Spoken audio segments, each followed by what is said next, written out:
Hello, hello everybody, j'espère que vous allez bien, j'espère que vous portez bien. Moi je vais bien malgré mes soucis, malgré mes problèmes, je vais bien. Je vous envoie des ondes de santé, de bonheur. Et pour ceux qui sont malades, je vous envoie des ondes de guérison, vraiment, vraiment, vraiment. Je souhaite que vous partez bien pour qu'après cette pandémie, qu'on attaque les affaires, qu'on attaque nos business avec joie et qu'on puisse se faire de l'argent facilement et dans la joie quoi. Alors j'espère que vous allez bien. Vous êtes nombreux à me demander si je parviens à me faire de l'argent pendant cette période de confinement. Et je vais faire toute une vidéo pour répondre à cette question-là. J'espère qu'elle vous plaira. Mais pour cette vidéo, je vais continuer avec les merveilles de la Turquie. Et je vais vous présenter ma merveille numéro 2 qui est le métro Marmaray. Je ne sais pas si vous le connaissez, mais en fait, c'est un truc de fou malade. C'est un truc de dingue, je vous jure. Quand je traversais ce métro pour la première fois, je ne vous dis pas, j'ai dû prier pendant des heures en fait. J'ai dû prier, prier, prier pour ressortir de la vivante. Mais c'est quelque chose d'extraordinaire. Imaginez-vous un métro qui passe à 60 mètres de profondeur de la mer. C'est ouf, non? En tout cas, pour moi, c'est ouf. Je vous raconte tout. Alors, c'est quoi l'histoire du métro Marmaray? Il y avait un sultan dans des années lointaines, les années 1800, je ne sais pas si je me trompe. Bref, c'était le 20e siècle, ou je ne sais pas. Mais bref, ce sultan, vu que la Turquie est à cheval entre l'Europe et l'Asie, ça lui donne deux rives, la rive asiatique et la rive européenne. Alors, il se dit, mon pays est séparé par le détroit Bosphore. Pourquoi ne pas faire un métro ou une station sous-marine qui passe en dessous de la mer et relie le côté Asie et le côté Europe? Alors, il fait réunir ses sages, ils finissent de dessiner, ils finissent de faire des plans en fait pour le métro. Sauf que le métro ne prend pas vie. Je ne sais pas pourquoi. Venez pas me demander pourquoi à cette époque-là, il n'a pas pu mettre sur pied ce métro-là. Je ne sais pas. J'ai cherché, j'ai demandé, personne n'a pu me répondre. En tout cas, en 2003, le projet renaît de ses cendres. Alors, le président de la Turquie, qui est quelqu'un de très avisé, observe ce qu'a fait les dessins qu'ont fait le sultan dans des années antérieures et dit ce projet est viable. Alors, ça crée une polémique dans le monde entier. Je n'étais pas encore en Turquie, mais chaque fois que je tape ça sur Internet, on montre toujours que ça a créé une polémique. Des gens qui disaient, non, mais c'est fou, c'est pas possible. Imaginez-vous s'il y a un tremblement de terre, des gens vont mourir sous l'eau et tout. Mais qu'est-ce que ce président, il veut créer et tout. C'est pas possible. Alors, c'est pas pour autant que ça va arrêter le président de la Turquie.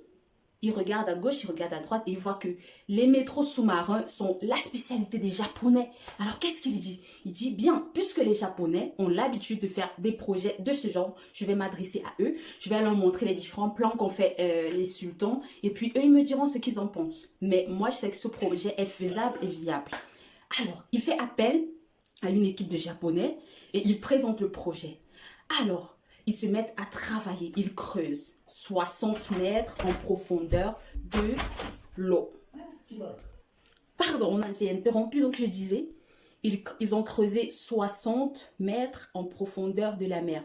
Ça veut dire quoi? Ça veut dire que ce tunnel est 60 mètres en dessous de la mer. Incroyable, n'est-ce pas?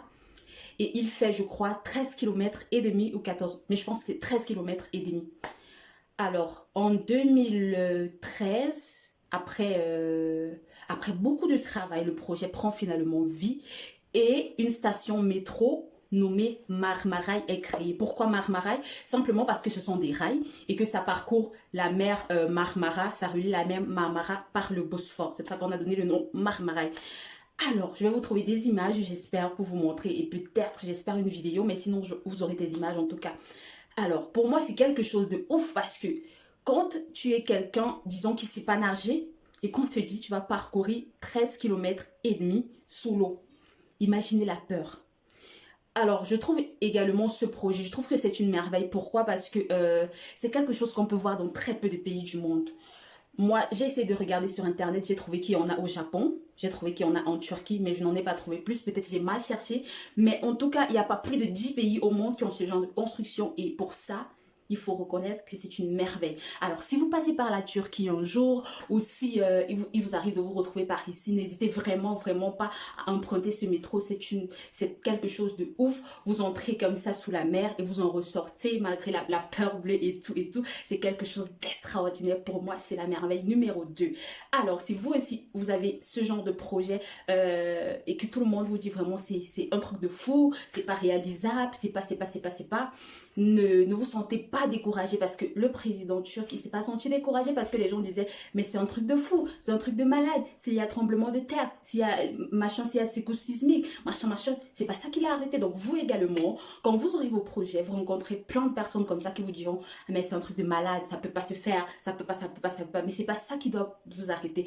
En fait, c'est ça qui doit vous donner la force de vouloir réaliser votre projet, ça doit être votre essence en fait, ça doit être cette chose-là qui vous pousse à vous dépasser. Donc, j'espère que cette vidéo vous a plu. En tout cas, si vous passez par ici, n'hésitez pas à demander à passer par ce métro-là. Et puis, je sais que vous allez adorer. On se dit à très bientôt pour la prochaine vidéo où je vous explique si oui ou non je gagne de l'argent pendant le confinement. Et si oui, comment je fais. À très bientôt.